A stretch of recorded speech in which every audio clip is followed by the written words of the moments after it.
everyone for being here.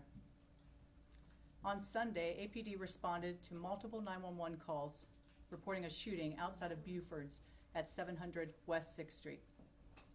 APD officers, along with the Austin Travis County Emergency Medical Services, arrived on the scene within 57 seconds, located multiple victims who were shot, and immediately began rendering first aid.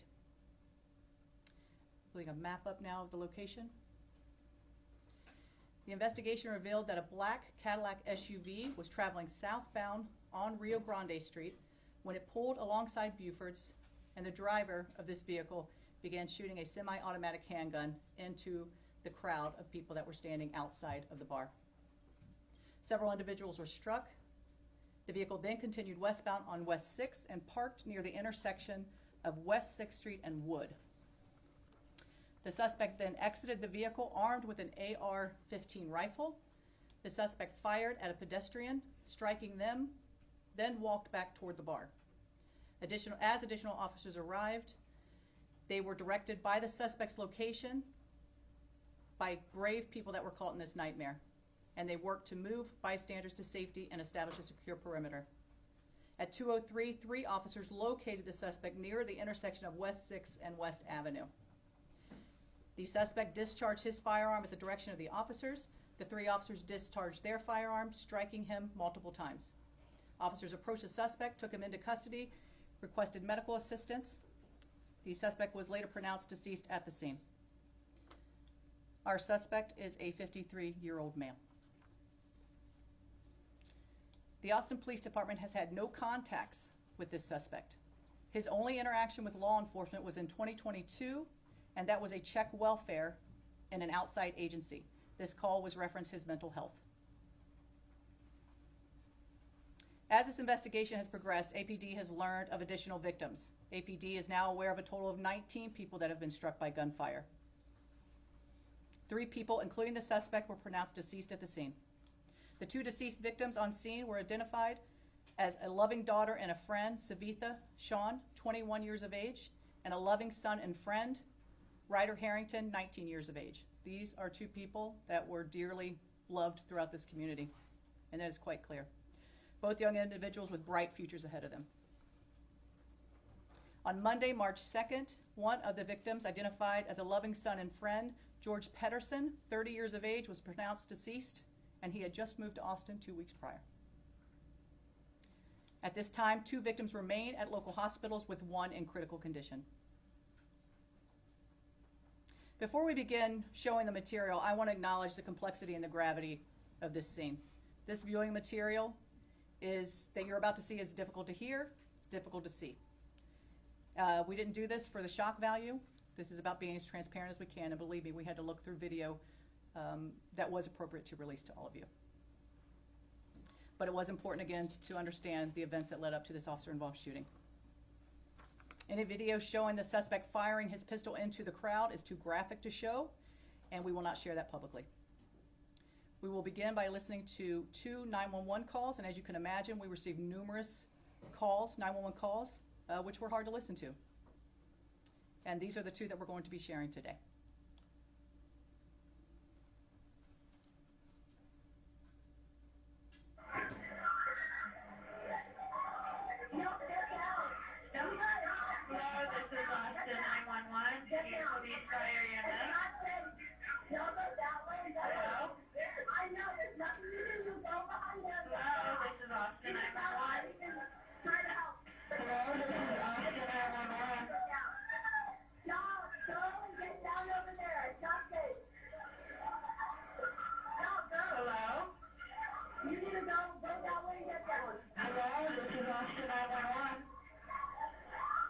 There's been a shooting at Buford on 6th Street. There are people dead over here. There have been multiple people shot. We need help right now. This is our second call. Hi, Buford on 6th Street, there was gunfire. The cops are here, but everybody... Is anybody with you, Sean? Yeah, nobody shot within me, but I heard like 6 gunshots from inside. Everybody ducked down on the bottom floor. It sounded like it was from the... we're just right outside. We're hiding between cars. We're behind you, bro. Yeah, we did, right? You heard gunshots from the side? Yeah, there's cops running towards it. There's more would help out. There were 6 gunshots, and there was 3 more on the street beside Buford, towards the right, looking south. There was 3 more. I think those were the cops fighting against it. There's also more sirens coming in.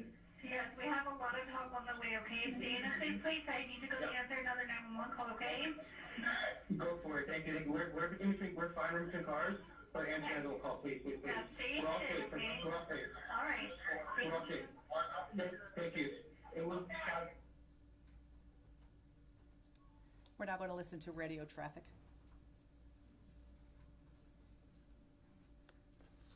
They're advising that the shooter vehicle is going to be a Chevy Tahoe. They are saying somebody was shot. George 301 going 23. Units hold the air. They heard 6 or 7 gunshots. We have the direction of travel. That's right. Checking. First thing I want to see a black Chevy Tahoe, ZL43. I do have one victim. Looks like he possibly shot it. We're right here on the side street. It's going to be a male. Clear, one shot. You got to pull it through. Also be advised, we probably have about 6 or 8 people that are actively been shot. We're going 23 with the medics at the clear. Bring them in. George 301 is trying to be a CYOA. That's an officer And needs we're assistance. trying to get the officers we can get. We have a lot of people running out. We need to make this a crime scene as soon as we can. Clear. Citywide O&A has been started. And unknown on where the suspect went, all we have is a white SUV. 505, I'll be in command. RTS 1 is 23. 79, I'm in command. RTS 2, I have command. We're inside Buford. We have at least 1 victim in contingent contact. Responding units, we need you guys to clear 6th Street. We need EMS to have a route of ingress. George 505, AXP is going to be 6 in Rio, 6 in Rio. Right, 302 to responding units, I cannot stress this enough. You guys need to keep 6th Street clear. Shut it down if you have to. On George, just let y'all know you pretty much got the city coming to you. Do you want them to stage at the main and dispatch from there? What do you guys need? 79, there are additional shots being fired. Clear. Additional shots being fired. 302, that was to the west, that was to the west. Those shots were on the, on West Avenue. 302, the thing is at 8 on 15 to the west. On 6th Street.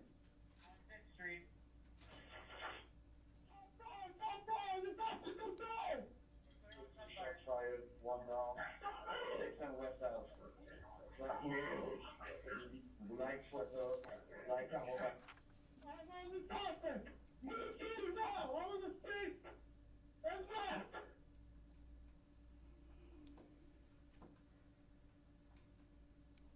Now we're going to listen to, or we're going to look at video, and this first video is from a parked vehicle that picked this video up.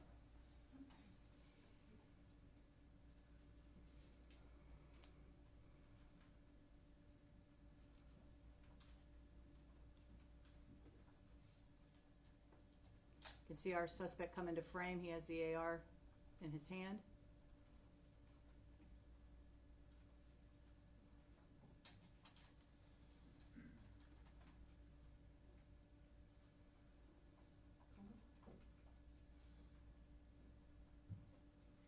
And this is a pedestrian that was walking by.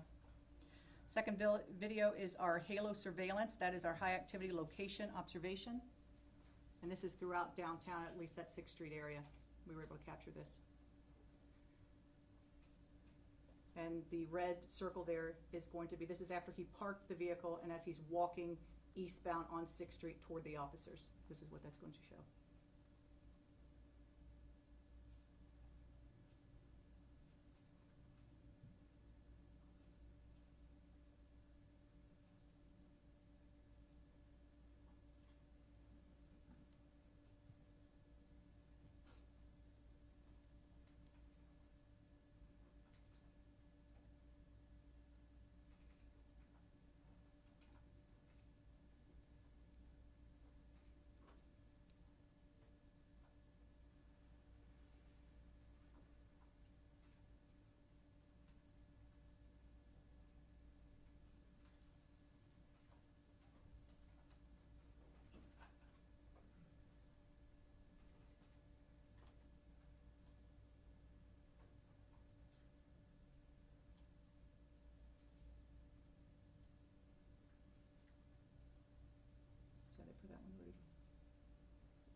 correct here.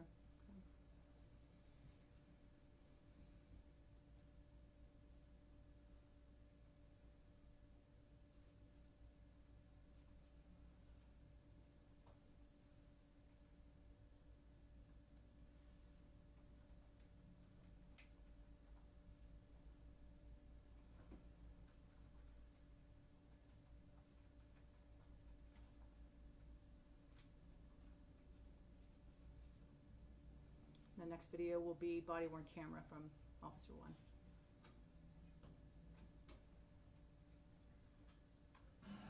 That was more than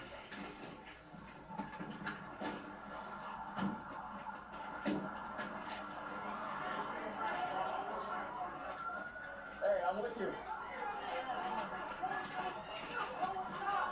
I'm with you.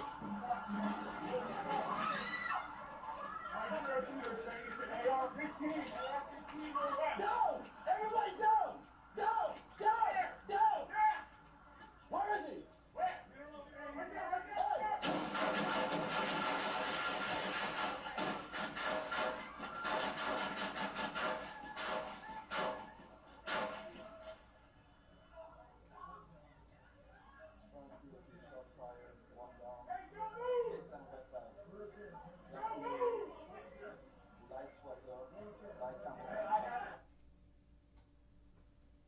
Next video is from Officer 2's body-worn camera.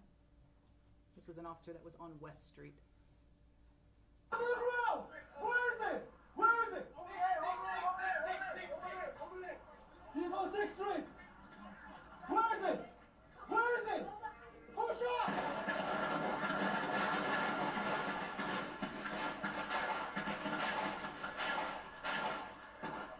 Shot fired! The suspect is down! Stop moving! Stop moving! Stop! Move! Stop move! I'm on the suspect!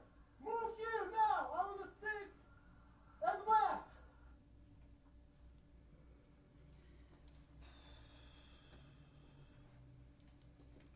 This concludes the materials that we're going to be showing you today. I want to again recognize the bravery of our officers. You saw that firsthand as they ran into danger to stop this. It is quite clear that they saved multiple lives. And also to the people, the brave people that were around, giving direction on where this guy was. It was everybody was looking to identify him and to stop this threat. So I want to thank, again, the officers that engaged him, the officers that responded, that started putting tourniquets and rendering first aid immediately to victims. As you can see, this was a chaotic scene that was overwhelming for many, and it's overwhelming to watch it. I walk into our PIO office and people are in tears and they're listening to these things, and it is hard and it's challenging. This devastation just doesn't affect the community, and my goodness, I don't think any of us can imagine what these families are going through right now, the suffering that they are dealing with, but our hearts are with them. I want to thank the mayor. Thank you for your leadership and city management team. Just fantastic, giving us all the resources that we need. Again, this is an investigation that is continuing, still working with our FBI partners. I also want to thank DA Garza for publicly exonerating and publicly acknowledging the heroism of our officers. I want to thank him.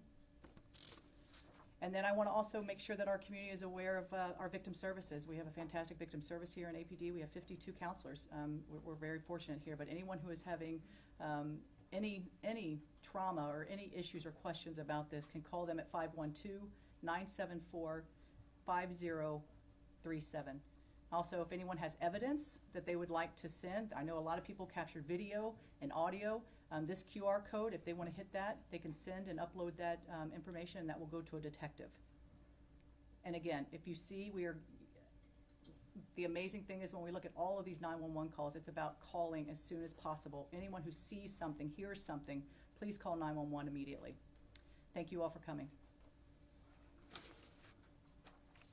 we'll take 3 questions. I have a question right here. So I have heard that one of the victims was outside of Buford's waiting for an Uber. That's right. Can you tell us generally, without compromising the investigation, where the victims were? Yeah, I think it is important. These were not all people that were inside the bar. This is, 6th Street is a What's great about 6th Street is you have the entertainment areas, and I'm talking from east to west, you have the entertainment, but people come to walk along 6th Street, that's it, and there's restaurants, all of those things. A lot of the people were struck outside of the bar. And one thing about Buford's, which is something that we all appreciate, is a nice patio, and so that's what they have on the side there. And so these were some people that were outside, that were in that back patio, but the majority of the people that were shot were outside that bar. Can you say more about the welfare check? Did law enforcement consider taking away his firearms after that 2022?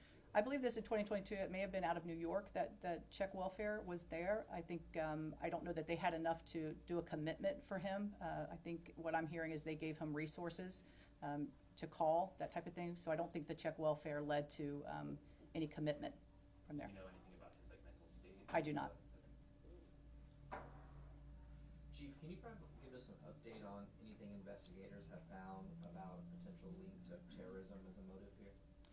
I think, again, this investigation is, we're working in tandem with our FBI partners, and certainly as we look at different indicators, we conducted 2 search warrants, and all of those are being, gone through, and you talk about the digital evidence and all the things that we have to do. We are not ready to talk about exactly what that nexus is, but again, from that early on, the scene, calling in the FBI was the right thing to do, and you talk about a scene of that gravity and then the potential for terrorism, that had to be investigated, and it is. We'll take one more question.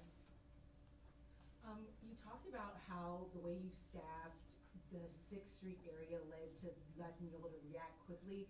Now that you've seen the success in a horrific situation that had, are you thinking about staffing any other areas of the city differently to make sure that you're able to have a similar response?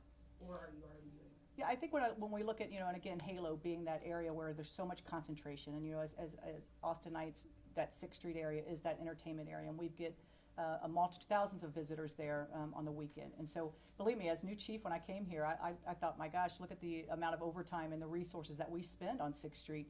But this is why. I mean, we have to be prepared, and anytime that you're having a very dense crowd and people are out, we need to be prepared to go, and not just for police, but for medical purposes, all of those. And so this is just, again, to look at the cast, the strike team that we have in conjunction with fire and EMS.